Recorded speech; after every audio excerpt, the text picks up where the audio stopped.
And a look at the lights of Charlotte, North Carolina, sparkling in the sky. Just stunning. The Nets are out of Brooklyn as they take on their Eastern Conference rival in today's game. Glad to have you with us for more NBA action. I'm Kevin Harlan, introducing the rest of the 2K broadcast team. Steve Kerr, Clark Kellogg, and sideline reporter Doris Burke. And now a quick check of our starting lineups for both teams. And as we take a look here at Brook Lopez, guys, give us some thoughts. You know, here's what I'll say about him. Most guys, when they're on fire, they hate getting to the end of a quarter because maybe they sit down, take a rest, and they lose their groove. Not him. I mean, he seems to stay hot no matter how long of a break he has to take. And, Steve, he's also got a full arsenal of moves in the post. I mean, you can't believe how many tricks this guy has up his sleeves. He's full of them. Clark, it's got to be a relief to see Brook Lopez back in uniform, looking healthy and ready to contribute. You know what, Kevin? It's quite cool for us to be here for his first game back. And I'll tell you something else. Any fears they had about his injury having ill effects on the team were swept aside pretty quickly when they began to play so well without him. They really didn't suffer in his absence very much at all.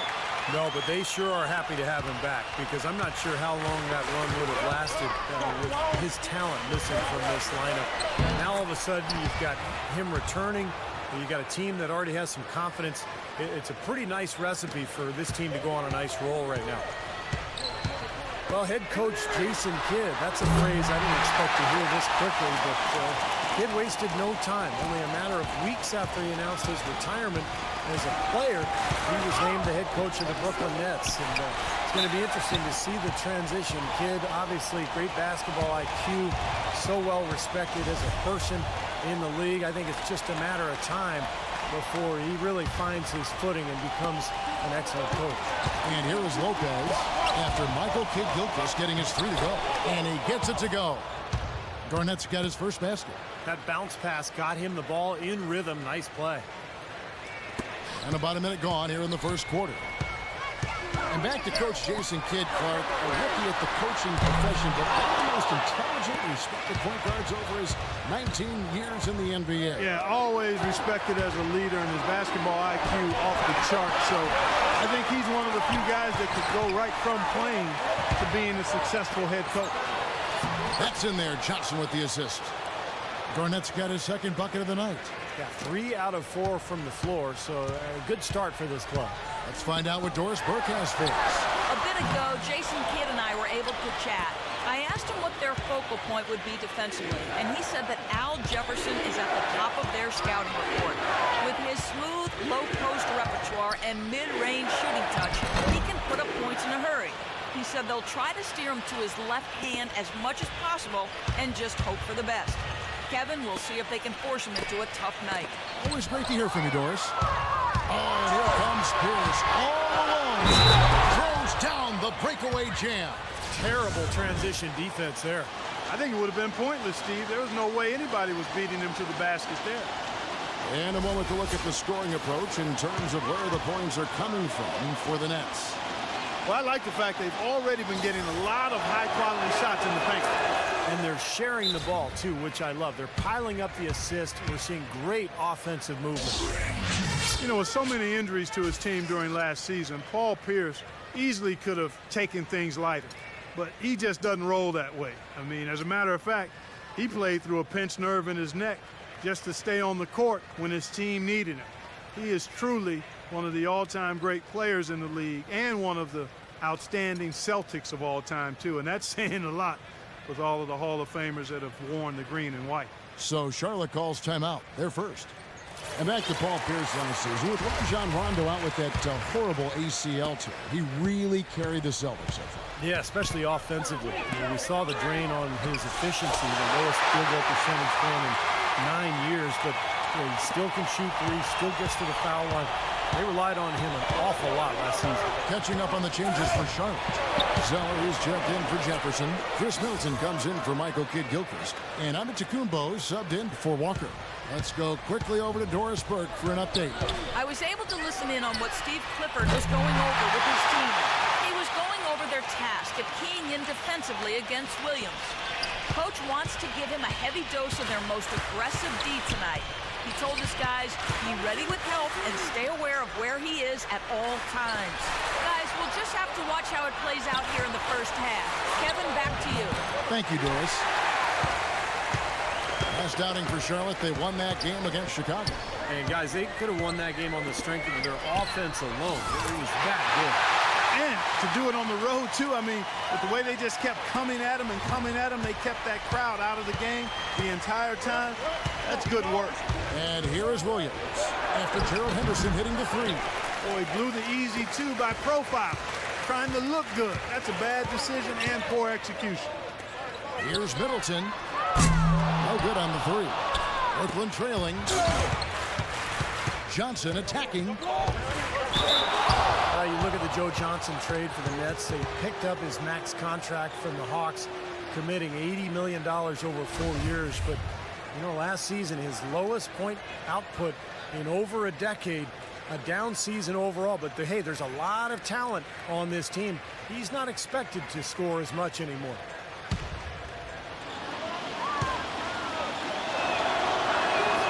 That's good from Johnson.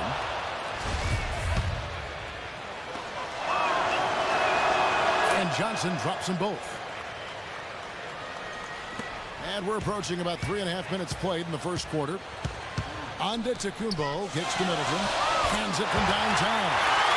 Middleton's got 6.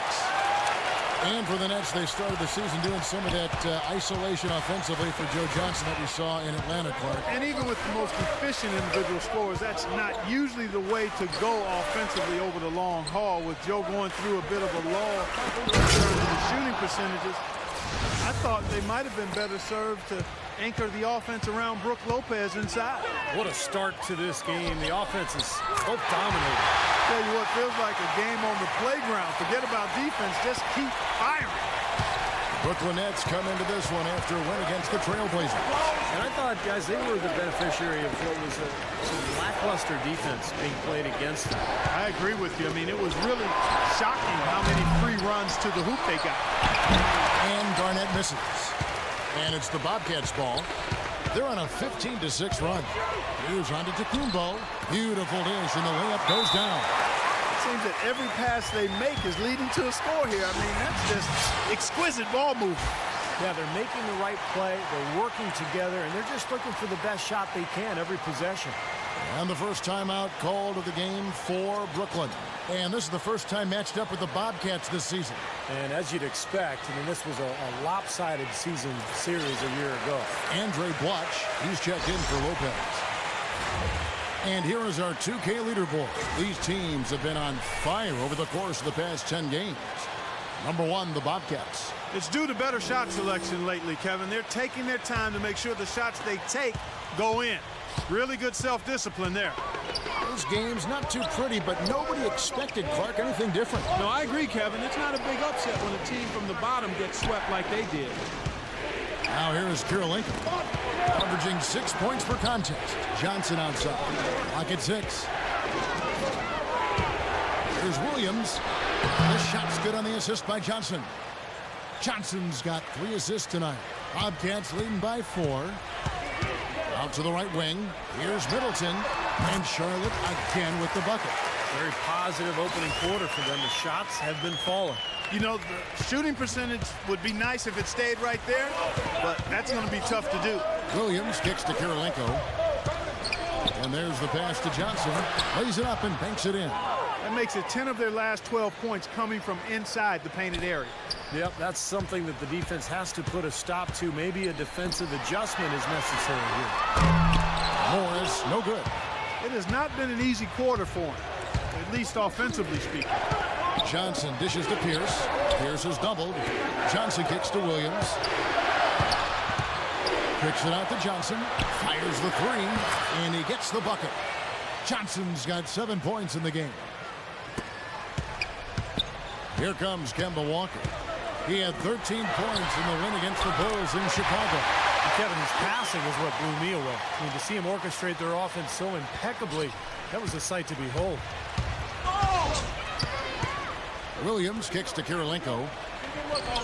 On the wing, Johnson. Pass to Williams. That's good. Williams has got his second basket of the night. And so both teams trading buckets as we end the first quarter. Bobcats out in front. They lead by 2. The second quarter coming up right after this break, so don't go anywhere.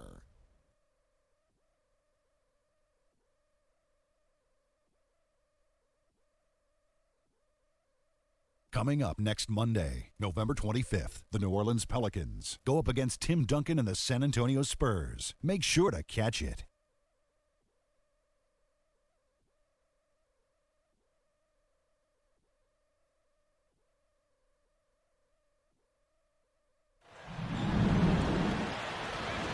And we got a close game here as we get back to the second quarter. And guys, what do you think about the offensive approach we've seen so far for the Bobcats? Boy, the three-point shot has really been dropping for them early on. And they're sharing the ball, too, which I love. They're piling up the assist. We're seeing great offensive movement. On the court right now, second quarter starting for the Nets. Livingston is out there with Terry. Then it's Blatch, and it's Andre Kirilenko, and it's Anderson in at the small forward. Nice shot by Terry. And what I like about him, he needs very little time to get his shot off. If he has just a bit of room, that's all it takes. In a catch-and-shoot situation, he's going to let it fly. An up-and-down season for the Nets last year, and the playoffs were just more of the same. They ended up getting knocked out by the Bulls in the only first-round matchup that went to 7 games. And let's now go to the sideline. We'll catch up here with Doris Burke. Doris? Hi, Kevin. With the signing of Al Jefferson this summer, the Charlotte Bobcats have acquired the best low-post scorer the team has had in its 9-year history.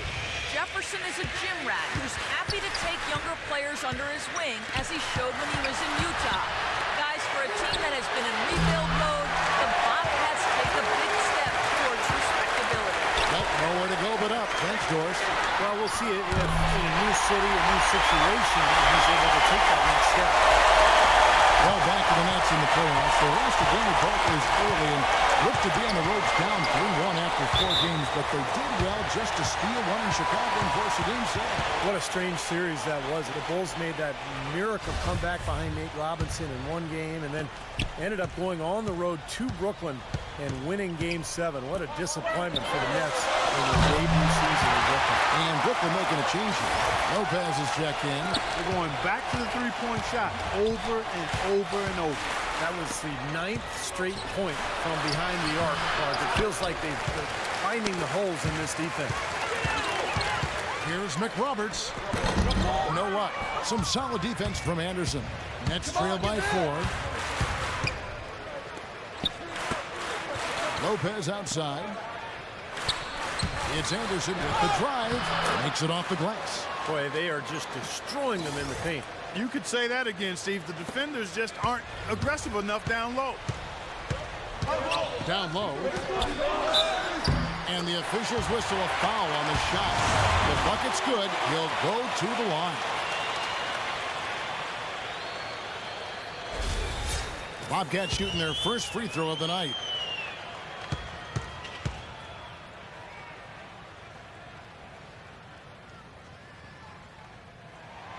McRoberts, no good on the free throw. You know, when you have a season that the Bobcats had last year, it's easy to look at a number of low points, but perhaps the lowest point was being down by 50 points to the Thunder in the game early in the season. And that one's hard to swallow. Here's Walker following the basket by Brook Lopez. Kid Gilchrist, no luck. Here in the second quarter, we've played a little over 2.5 minutes now. Into Lopez. And it's good, assisting on the play with Livingston. 8 points for Brook Lopez. And as you said, Clark, to be down 50 points to any team really is a low point for a team. And to sum up the Bobcat season last year, just too little offense and, Steve, not enough defense. How about that combination, Kevin? Too little offense, not enough defense. I think that usually will signify a poor season. Brooklyn with the ball. After the missed 3 from Green. That's out of bounds. Brooklyn will retain possession. And the Nets making a change here.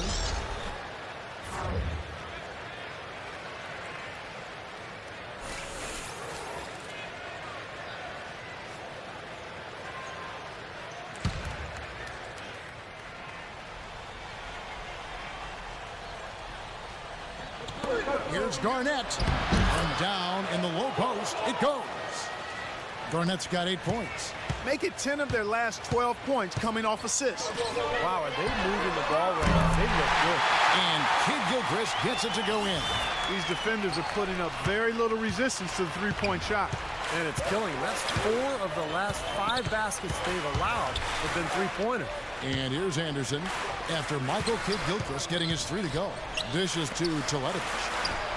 Let's keep it alive. And that one's good. Lopez has got 6 in the quarter. 8 of the last 10 points at that end of the court have been scored on very high percentage shots in the paint. And it's not necessarily strategic, Clark. It's just a matter of playing with more heart. Got to play hard, guys. Now Terry after the missed 3 from Green. Feeds it to Anderson. No good with the triple. Charlotte's gotten half their shots from three-point range to go down in the second quarter. 3 of 6 from downtown. And Kid Gilchrist gets it to go in. You know, when you have the speed that Kemba Walker does, it's very tough for defenders to stay in front of you. Then you add the incredible ball handling skills. You can see why he blossomed last year.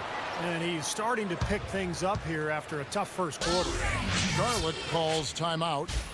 Steve, you mentioned Walker's speed and tight handle. Last season, he did a much better job, Clark, of taking advantage and then finishing around the rim. Yeah, I think in his second season, he was able to figure out how to adjust to the NBA size. And one thing he's always done well is take care of the basketball. The way he keeps it on the string, really got a rush hour type handle. Very steady with the ball in his hands and never lacks the confidence either. Here's what Brooklyn's going with right now. Here's his check in for Lopez. Johnson comes in for Allen Anderson. Darren Williams is subbed in for Jason Terry. And I think Doris Burke has something for us right now. Doris? Hi, Kevin. Jason Kidd was just going over the plan with his team. He made sure that everyone was on the same page and that the offense needed to run through Garnett. Coach obviously has a ton of faith in his offensive ability and shared that faith with the rest of the players by insisting they get him more involved. He also wants to see a patient offense, work for the shot, move the ball around, and as he told them, quote, if you don't see a good shot, find someone who does. So, Kevin, changes already being made on the fly here in the second quarter. Thanks a lot, Doris. And these two teams continuing to trade blows like heavyweights in the middle of the ring. So many times tonight, the energy in this building has gone from one way to the other. Now here's Williams. He's coming off a 31-point game against Portland. It's stolen by Antetokounmpo. Here's Henderson. Huge slam, the perfect end of the fast break. Well, that's why they're on the lead. Aggressive play at both ends. Very nicely done there. Yeah, absolutely. They made the steal pay dividends instantly in the open floor. Nets trail by 3. About 7 seconds separating the shot and game clocks. Here's Johnson. Good. The nice assist for Williams. And that's now 9 points for Johnson.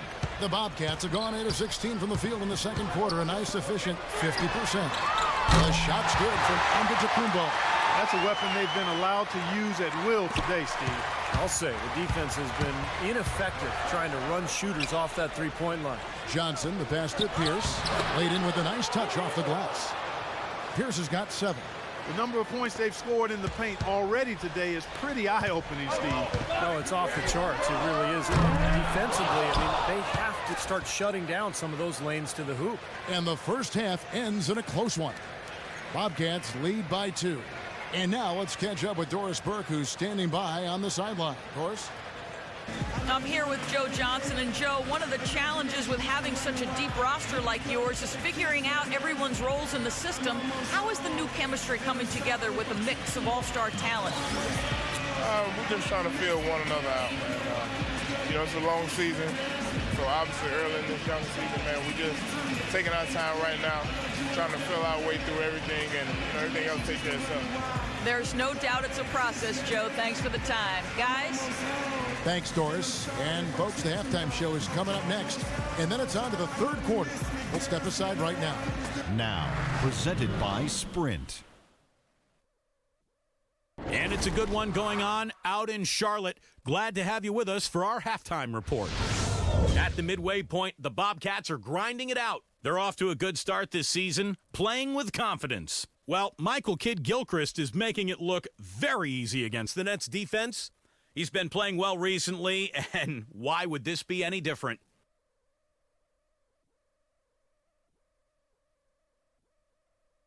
It was a good first half as well for the Nets, having their way on offense, and that may be an understatement.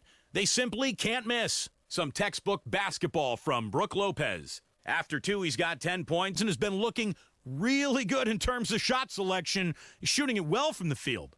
And let's look ahead at the games that won't be tipping off until later tonight. For the Wizards, they'll be up against the Cavaliers in Cleveland. That one gets going at 7 Eastern. And one game also on the docket. It'll be the Magic out at Amway Center against the Heat. Divisional games are always so important for teams. That one starting at 7 o'clock Eastern. And now, a look at the other NBA action. It'll be the Pistons up against the Hawks out in Atlanta. A 7:30 Eastern time is tip-off. And that'll wrap things up for me here in the studio. Second half is just around the corner. Thanks so much for stopping by. The Sprint Halftime Report, presented by Sprint. The third quarter now beginning. Both sides looking to pull away in the last half of the game. What a game for Kid Gilchrist. He has 14 points, and he's drained 4 3-pointers here as well. With more to come, maybe. The way his shot looks tonight, looks like he's in for a big night. Anderson and MKG will fill out the wings. Markieff Morris is out there with Jefferson, and it's Walker in at the point guard position. So that's the group out there for Charlotte.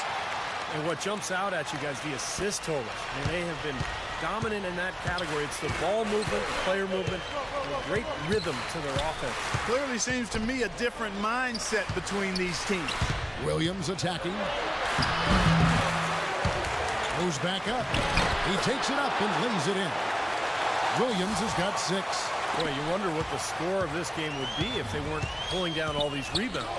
Love what I'm seeing from them in the paint. There's Walker with the 3, and the Bobcats another 3. They're relying on their three-point shooting and getting pretty good results right now. Yeah, in fact, 3 of the last 5 makes are from beyond the arc. You know, as great as 2012 was for the Nets, in many ways, they really came up short on their last game of that calendar year. In 2012, the New Year's Eve matchup against the Spurs, the Nets only scored 5 points in the third quarter of that contest. And Doris Burke has something for us. Hey, Doris. Yes, guys, the Brooklyn Nets going all in this season.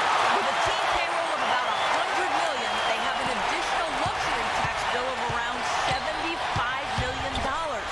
Guys, the owner's sparing no expense in constructing this roster. But no question, a high burden of expectation for what they'll achieve. It's championship or bust. No doubt about that. Thank you, Doris. And another shot.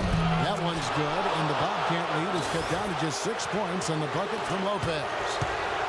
And Clark, you were talking about the Nets.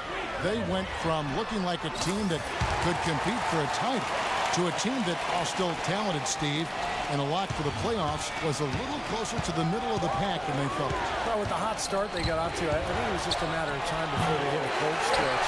Never fun to be held to just 5 points in a quarter. And that game got a lot of Nets fans wondering how the rest of the season would go. But, hey, they got it back together and still finished off pretty well. Can't connect there, but still a red-hot start to the half, hitting 4 of their first 5 field goal attempts. Yep, it goes, and the Bobcat lead is cut down now to just 6 in the basket from Pierce. And they have to mix it up defensively. That was just too easy. From deep three-point range, and it's Johnson with the rebound. Well, you know, that's one thing they've been doing extremely well, corralling those Karens. Seems like not a whole lot else is going right for them there. Now here's Pierce. He's got 9. Johnson outside. Offensive rebound, Nets. And he gets it to go. Now just a 4-point Bobcat lead. Tell you what, he's enjoyed a very good day shooting the ball so far. He can bring them right back into this. Charlotte calls timeout. Well, he sees something that he doesn't like. I'm not sure what it is, but I think he's going to make some changes here. I think you've got to make your adjustments pretty quickly like he's doing here. Otherwise, you know, things can get out of hand. So this is a good timeout. Doris Burke has an update for us. Doris? I was able to listen in on what Steve Clifford was going over with his team. He'd like them to better establish the transition game, to pick up the tempo and put pressure on the defense in the open floor. Those could prove to be crucial changes to their strategy with this game getting ready to enter the stretch drive, Kevin. And thank you, Doris. Let's see how the Bobcats have done in the NBA stats so far early in the season. First in assists, first in shooting percentage, and they're also number 1 in three-point shooting. This is a team that loves to cast up shots from behind the arc. Yeah, the one thing that really jumps out at me when you talk about all these stats, Clark, is the assists. And this is a team that has been very unselfish.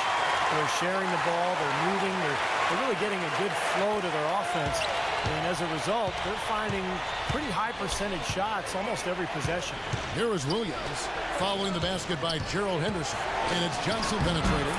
Man, a gaping hole in the defense that time, and he didn't waste any time getting through it. Bobcats leading by 7. Walker dishes to Henderson. And Zeller kicks to Henderson. Off target there. That would have pushed the lead to double digits. Walker against Williams. Here's Lopez. Good. And a nice assist for Williams. Williams has got his 7th assist here tonight. How huge has he been, giving his team the lift? Without his work offensively, Steve, I don't know where they'd be. Shooting with great efficiency. I don't think they'd have a chance without him. There's been a huge discrepancy between these teams and their effectiveness from the three-point line. And you really notice it at that end of the floor where they continue to get open looks and knock them down. Lopez passes to Pierce.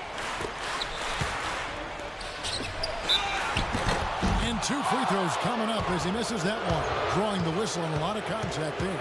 It goes on Cody Zeller. In my opinion, Brook Lopez, guys, quite possibly is the best scoring 7-footer in the game. He has terrific skills on the low block. And he's able to step out and knock that outside shot down from out to the three-point line. And for Brook Lopez last season, Steve, almost 20 points a game, shooting over 50%. His best season ever, Kevin. I think he's really evolved into one of the top centers in the league. A big-time elite interior threat. And as you know, that's kind of rare these days in the NBA. Well, you know, this last offseason, the Bobcats announced their intention to change the team name to the Hornets, reclaiming the name of the original Charlotte franchise that left for New Orleans in 2002. Shoots from 12. Here's Zeller, and he converts the layup. Zeller's got his 2nd bucket tonight.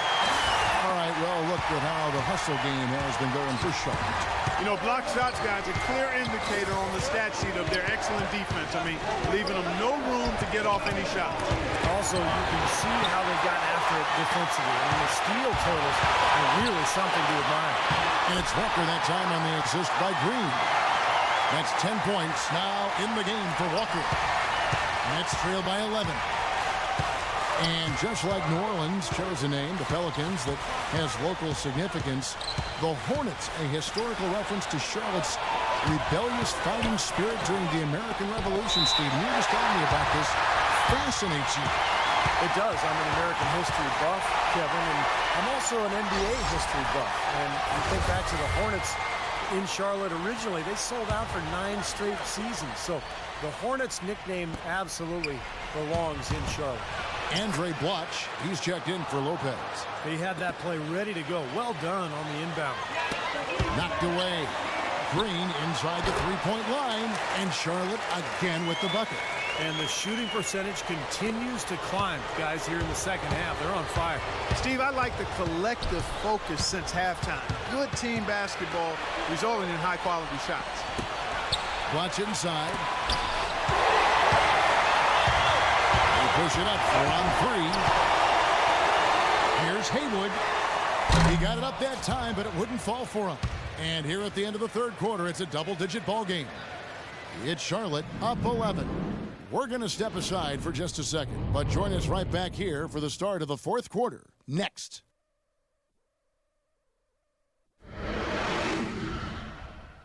Coming up.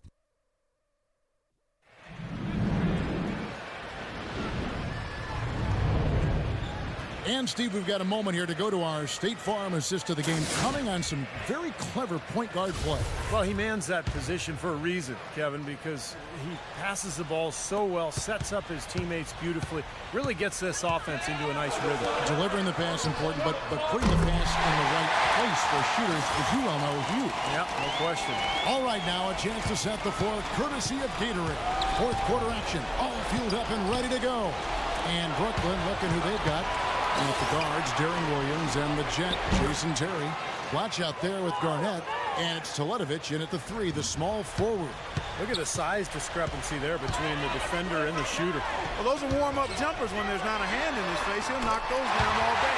And Kid Gilchrist gets it to go in. The three-pointer has been his best weapon here today, no question. The D has been all mixed up, confused, bamboozled, allowing him way too much space. Now here's Williams. Al Jefferson grabs the miss. And it's Kid Gilchrist penetrating, and it is flushed down with a nice jam. Now that's what I'm talking about. That's how you do it. Find a gap in the defense and attack that rim with force. He is so good at doing just that. Maybe as good as anybody. Just so athletic and strong. And so it's Brooklyn with it, following the score by Charlotte. Kid Gilchrist with the steal. And here we go with Henderson. Stand home, and he draws the foul. A chance for another point at the free throw line. That's on Darren Williams. Everything's falling now, and this lead continues to increase. Yeah, it's just way too hard to keep up with a scoring pace like this. I mean, and that's why the defense is having a tough time. Markieff Morris is checked in for Brooklyn. And that one falls for Henderson. Nets trail by 20. Williams double team. Here's Pierce. The putback, and it's slammed in by Garnett. We've gotten some good second chances here in the second half, and that kind of extra effort will go a long way into cutting into this deficit. And Kid Gilchrist gets it to go in. What a finish for that hoop. For Brooklyn, they've gone 2 of 4 from the field since we started the final quarter of play. Timeout called the Nets. You know, last season for the Nets, high expectations, guys. They were the runaway pick to be the most improved team in the league, and ownership stressed that their goal was nothing less than the championship. They had a bumpy stretch at one point, steadied themselves, but still a third head coach now in the span of a year. And when the coaching change was made for the Nets, a lot was made of some of the comments by Darren Williams. Steve admitting that he'd been more comfortable with the offense in Utah. Well, which is kind of ironic because when he was in Utah, sometimes he complained about the style of play. I think the big thing is for Darren Williams, his teams just have to win, and he has to lead. He's being paid as a superstar, and it's up to him to lead his club, and I think that's what he's trying to do this year. Catching up on the changes for Charlotte. Zeller, who's checked in for Jefferson. Josh McRoberts comes in for Morris. And Antetokounmpo's checked in for Gerald Henderson. And it's Draymond Green in for Warner. And that one's good by Lopez. He had his head on a swivel and was able to pick out the pass and get the assist. Bobcats leading by 18. A moment to check in with Doris Burke. Doris? Well, Kevin, Steve Clifford was just going over the game plan with his team. He said they need to start attacking in the open court. He doesn't want to see them operating in a strictly half-court offense. He wants their tempo to become more of a weapon. The other point he made was about defensive rebounding. He wants his guys to crash the glass and go after every rebound. He doesn't want to give up any second-chance opportunities. Guys, they're operating under the principle that it's never too late to fine-tune the game plan. Kevin, over to you. Thank you, Doris. Well, that's a great pass by Darren Williams. Here's Green. He dishes it to McRoberts. Back to Green. Here's Kid Gilchrist. And the Bobcats another 3. And as hot as he's been this quarter, the game plan should be simple. Get him the ball and get out of the way. Williams kicks to Lopez. And it's good. Assisting on the play was Williams. 21 points for Brook Lopez. He's definitely got that shot in his arsenal. Charlotte calls timeout. Bobcats came out of the gates fast to start the season, won 7 of the first 12. Amazingly, that actually tied their win total from the previous season that had been shortened. They set a record for a team matching a previous year's win total in the fewest games, but unfortunately it didn't last. Catching up on the changes for Charlotte. Chris Middleton's checked in for Michael Kidd-Gilchrist. Markieff Morris comes in for Josh McRoberts. And it's Kemba Walker in for Green. Now here's Williams. And the dump by Lopez. I like the fact that he led his teammate right to the ideal spots. You don't always throw it to your teammate. You throw it to where he needs to be. Well, if you're just tuning in, welcome. We've got about 3.5 minutes gone here in the fourth quarter. Well, as you said, the half start would quickly vanishes. Those 7 wins would end up being an entire third of their total wins of the year. Steve, once the meat of the season came around, they just couldn't keep up. Well, reality always sets in the NBA, Kevin. I mean, when you don't have enough talent, you might get off to a hot start, but it's all going to turn around, and that's exactly what happened with Charlotte. But look, they're getting better. I like some of their young players. They're competing. I think this team has a better future than people realize. Here is Williams. Kemba Walker making his last shot. Williams dishes to Garnett. Lays it up and in off the pretty assist.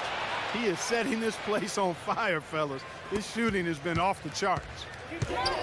And Walker kicks to Morris. Oh, good on the triple. He's tried to get it going, but the shots just have not dropped for him today. Williams attacking. Pierce with it. He's picked up by Walker. Williams up on top. Here's Garnett. Good. Great play by Williams to set it up. And that's 18 points for Garnett. Now they'll take as many of those high percentage shots as they can get, guys. Here's Morris. They grab their own miss. Zeller. And out of bounds as the Nets gain possession. Well, I think that pass caught him off guard, but he showed us board hands too.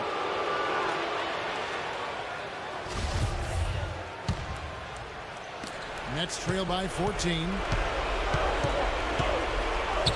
Williams gets a screen from Lopez. Johnson goes in and stolen by Zeller. Walker in the post. He's against Williams. Walker's shot is off.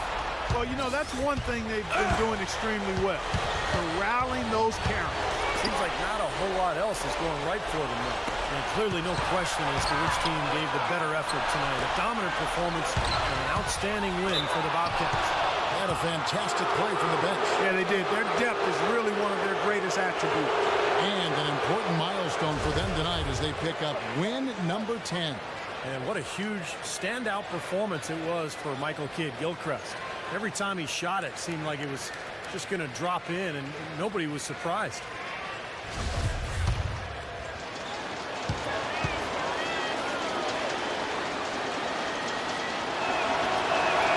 That's good from Pierce. You know, he still's got something left in the tank and in the league. But last year, the Celtics already announced that they plan on retiring Paul Pierce's number when he does decide to hang it up. A well-deserved honor for one of the all-time great Celtics. Catching up on the changes for Charlotte. Al Jefferson's checked in for Zeller. Michael Kidd-Gilchrist comes in for Chris Middleton. And it's Henderson for Antetokounmpo. Now here's Walker.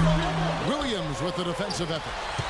And guys, Pierce has said it was his wish to retire a Celtic. Yeah, I think it's a tough call sometimes. You know, the team likely is past its championship window. A rebuild is the logical thing, but for your veteran star, I mean, how does he fit in with that? Sometimes, you know, emotion gets caught up in your decision-making process, but you got to do what's best for the team. 5-second differential between the shot clock and the game clock. Into Lopez. Lays it up and in on the nice reverse. It's a good thing he showed up today, because without him, this team would be in big trouble. Kevin Garnett with the steal. Launches a three. The kick out to Pierce. Moves back up. For three, Williams. No good there. So it's Charlotte picking up the win. Both teams played well, but these guys had the edge. Yeah, I think so. They were just steak knife sharp. Very on top of their game here. Well said. And now let's catch up with Doris Burke, who's standing by on the sideline. Doris? Well, Gerald, a win that certainly got to feel good with the way the team just kept grinding away. What is it about this team that enabled you to come away with the win? We got a lot of fight. You know, we had a little lull there, but we just came together and got sharp on offense and defense and got it done. Competitive spirit. We love to watch it, Gerald. Thank you. Guys? Doris, thank you. And for Steve Kerr, Clark Kellogg, and Doris Burke, and the rest of our great 2K Sports crew, this is Kevin Harlan saying thanks for joining us.